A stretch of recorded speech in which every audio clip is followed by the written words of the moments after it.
Assalamualaikum, Pak Gofur, Bapak. Perkenalkan saya Eva. Siap. Iya, jadi saya saat ini sedang mengikuti program pendidikan guru penggerak, Pak. Ya, saya Siap, diminta ya. melakukan wawancara kepada kepala sekolah. Kebetulan saya kenal dengan Hmm. Bapak, jadi saya mau minta waktu untuk melakukan wawancara dengan Bapak. Siap, Ibu, silakan. Iya, baik. Ini wawancaranya adalah mengenai dilema etika, Pak. Hmm. Mhm. Mungkin Bapak, sudah mendengar gitu ya, apa yang namanya dilema etika. Yang ingin saya tahu Pak, bagaimana biasanya Bapak mengenali situasi yang dapat dianggap sebagai dilema etika dalam konteks sekolah Bapak? Hmm. Baik, terima kasih. Ini langsung saya jawab ya, Bu, ya. Iya. Oke, baik. Untuk mengetahui suatu peristiwa atau kejadian di sekolah, apakah itu termasuk dilematika atau tidak, ya tentunya dengan mengidentifikasi dari kejadian itu sendiri gitu ya, apakah kejadian itu mengandung nilai-nilai kebajikan atau bertentangan dengan nilai kebajikan atau tidak, seperti itu. Jadi tadi identifikasi dulu gitu. Jadi ini kejadiannya sesuai dengan norma-norma atau nilai kebajikan yang ada di sekolah atau secara umum atau tidak. Gitu. Oh, seperti itu. Kalau misalnya sesuai dengan kebijakan nilai kebajikan, ya tentunya kan kalau dilematika berarti ada dua hal yang sama-sama baik gitu ya, Bu ya. Iya. Ada dua hal yang sama-sama baik sehingga terjadi dilema mana yang akan diambil dari dua peristiwa atau kejadian tersebut, seperti itu. Oh ya, baik, baik. Kalau misalnya Bapak mengidentifikasi perbedaan dilema etika dengan bujukan moral, biasanya seperti apa? Mhm. Ya tentunya antara dilematika dengan bujukan moral saya kira sangat bisa ya dibedakan dari tadi dengan mengidentifikasi kejadian itu sendiri gitu. Jadi misalnya kalau di sekolah ada sesuatu yang tidak sesuai dengan nilai-nilai kebajikan atau yang memang kita anut ya selama ini, ya bisa jadi itu sudah bukan dilematika tapi bukan moral, seperti itu ya. Misalnya ada sesuatu yang bertentangan dengan nilai-nilai yang kita anut, bisa jadi ini sudah masuk ke kategori bukan moral, artinya memang harus diluruskan gitu ya. Tapi kalau dilematika kan tadi dua hal yang sama-sama baik sehingga kita menjadi dilema mana yang akan diambil dari dua pilihan tadi, seperti itu. Baik. Bisa Bapak ceritakan Pak, bagaimana biasanya Bapak mengambil keputusan ketika dihadapkan pada kasus nih di sekolah, di mana dua kepentingan yang sama-sama benar atau sama-sama mengandung nilai kebajikan gitu Pak?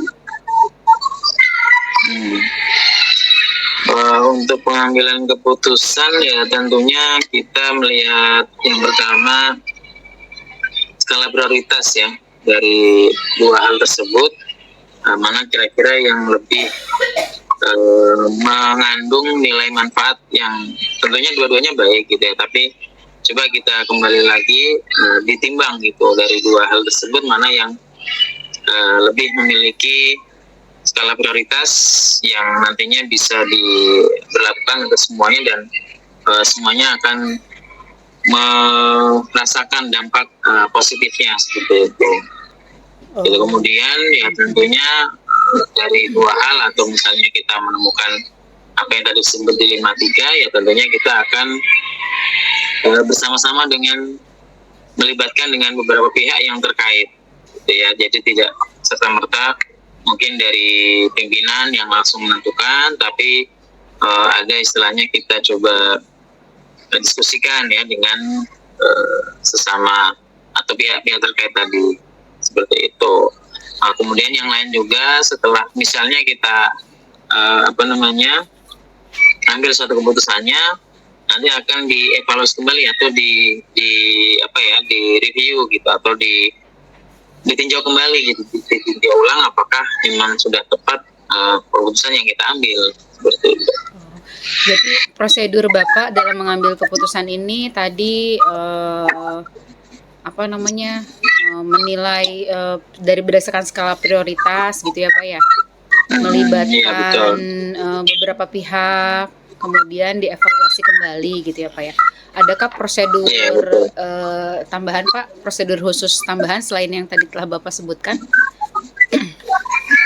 Prosedur khusus tambahan yang lain sih saya kira tergantung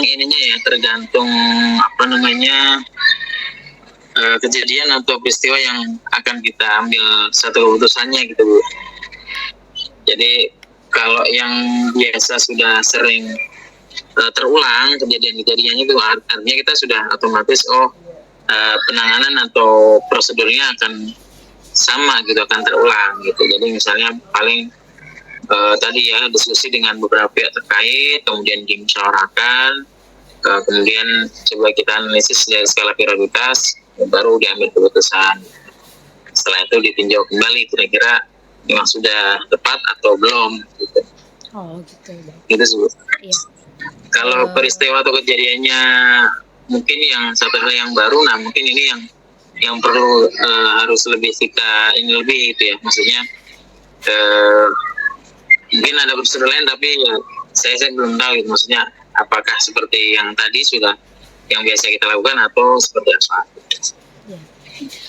Menurut Bapak, jadi yang paling efektif dalam mengambil keputusan di mana ada dilema etika di sekolah, ada pendekatan tertentu Pak? Pendekatan tertentu dalam mengambil keputusan tadi ya? Yang paling efektif pendekatan?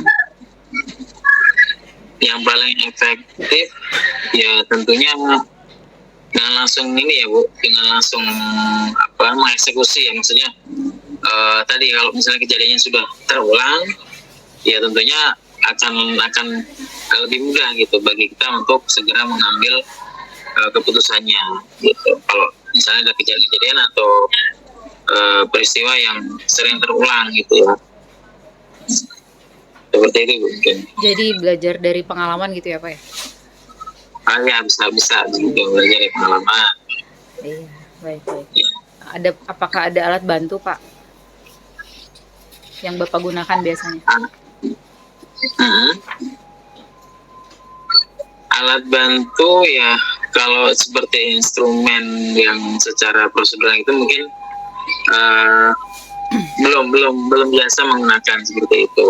Tapi tadi mungkin secara natural ya tadi Bu, paling langsung kita identifikasi, kemudian diskusikan dengan beberapa pihak terkait, baru kita ambil keputusan atau kita eksekusi seperti itu.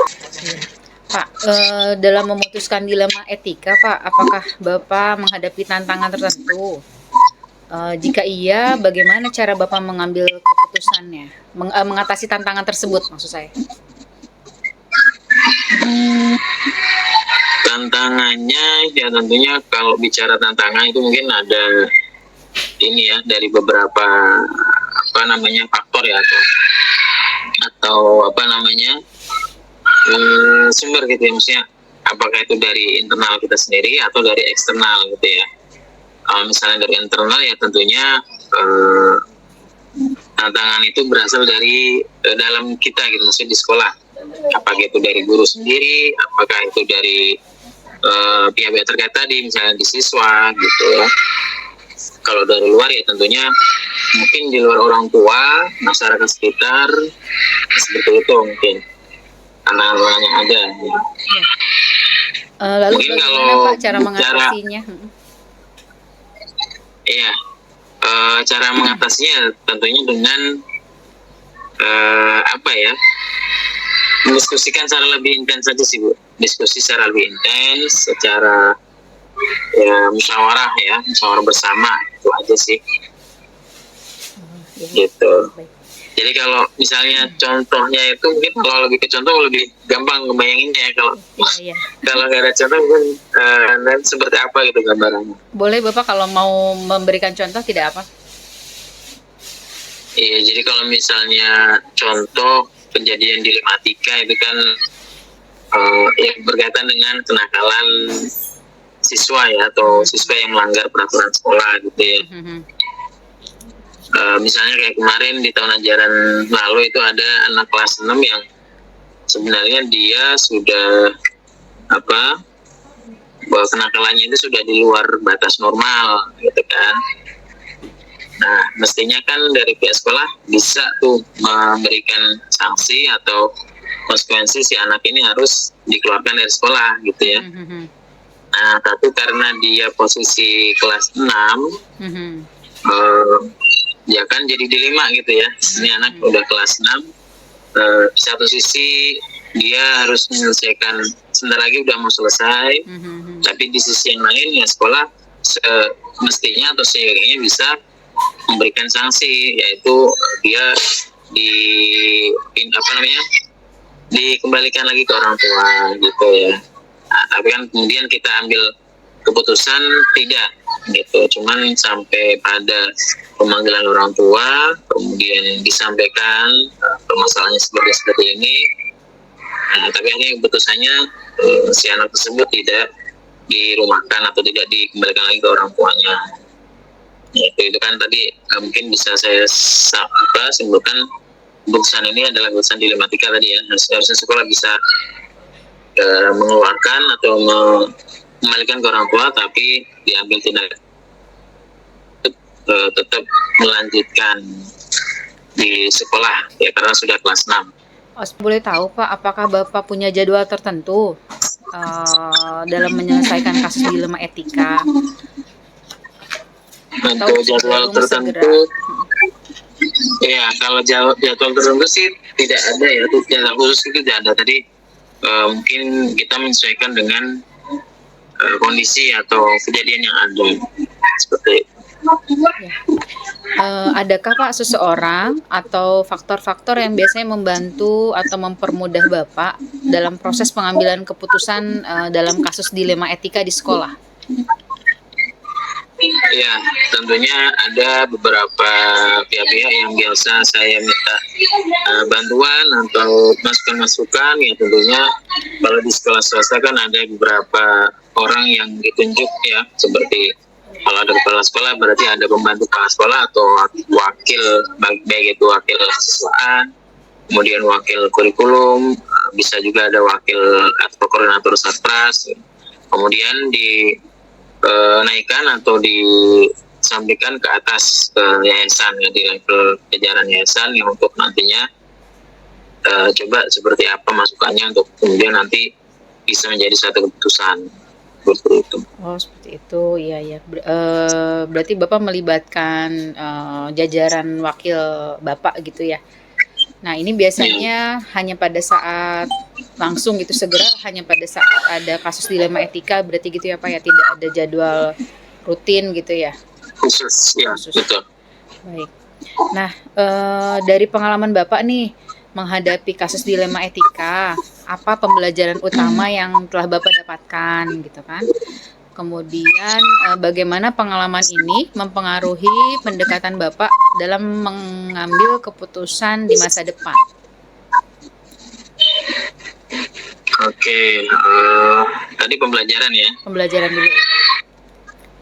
Oke, jadi terkait dengan pembelajaran, jadi memang satu yang pertama ya, kita harus terus belajar gitu ya, terus belajar dari peristiwa-peristiwa yang ada, di mana jangan sampai kita tergesa-gesa atau terburu-buru mengambil suatu keputusan. Jadi harus melalui beberapa tahapan-tahapan gitu ya, artinya mengumpulkan informasi terlebih dahulu, kemudian mengidentifikasi, kemudian mungkin memanggil atau mengajak diskusi pihak-pihak terkait.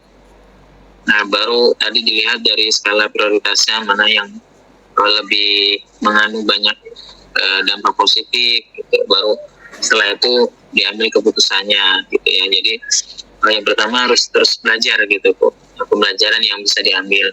Kemudian jangan terburu-buru mengambil keputusan sebelum menimbang gitu ya, dengan segala sesuatunya yang bisa mendatangkan manfaat yang lebih, seperti itu. Kemudian tadi yang kedua, Bu? Yang kedua, bagaimana pengalaman ini mempengaruhi pendekatan Bapak dalam mengambil keputusan di masa depan?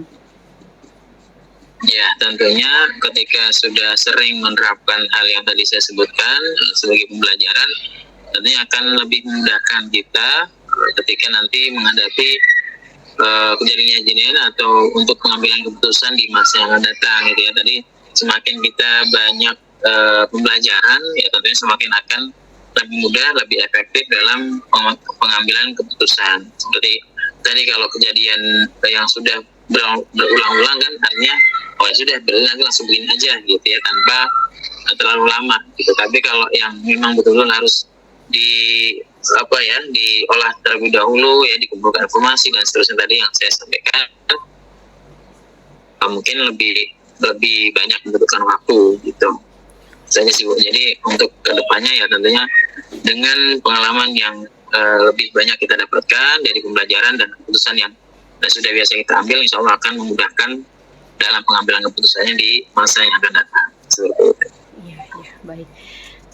Baik, wah, saya jadi banyak belajar nih dari Pak Gofur mengenai bagaimana prosedur membedakan antara dilema etika dan bujukan moral. Kemudian bagaimana mengenai prosedur yang biasanya Bapak lakukan dalam mengatasi atau menyelesaikan masalah yang terkait dengan dilema etika. Dan bagaimana juga prosedur yang Bapak lakukan, tahapan-tahapannya gitu ya Pak ya, tahapan-tahapan dalam mengambil keputusan dalam menyelesaikan masalah dilema etika. Saya senang sekali nih bisa bicara pagi ini dengan Bapak. Iya. Siap Ibu, sama-sama. Terima kasih banyak, Bapak sudah meluangkan waktu. Ya, insya Allah lain waktu kita berjumpa kembali ya Pak. Siap Ibu, sama-sama. Iya. Cukup berarti ini ya? Iya, cukup. Jazakallah khair. Iya, Bapak. Baik, terima kasih sama-sama. Iya. Siap Ibu. Iya. Assalamualaikum warahmatullahi wabarakatuh. Waalaikumsalam warahmatullahi wabarakatuh.